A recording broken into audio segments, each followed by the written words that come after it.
Napakagandang tingnan kapag ang sasakyan mo malinis, lalo na pag yung gulong mo is wet look tingnan. So kaya tayo umorder ng Mars Tire Foam Cleaner. Napakasimple lang nitong gamitin, isi-shake nyo lang ganyan and then magiging wet look na to kapag in-spray nyo.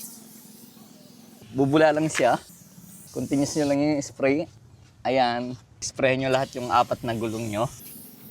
Kapag nawala na yung bula niyan, automatic na yan na magiging malinis na yung gulong. Ito sa kabilang likod, pantatlong gulong.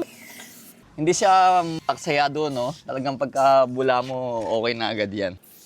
Pagka-spray mong ganyan, hindi naman siya nasasayang. So yung portion lang na yung gusto nyo maging wet look, yun lang yung inyong i-sprayan. So magantay lang kayo ng mga 3 minutes kung sana siyang mawawala yung bula. Ganito na siya kapag yung bula ay natunaw, no? Para siyang gatas. Pero mas maganda, pare-parehas yung pagkaka-spread ng tire block nyo. Punasan nyo na lang, no? Pwede din ito sa mugs. Ayun, napakasimple lang gamitin. Magiging wet look na siyang tingnan na ganyan. Sa mga gustong umorder, nakasale to sa TikTok. Nasa Yellow Basket lang kung saan ko nabili.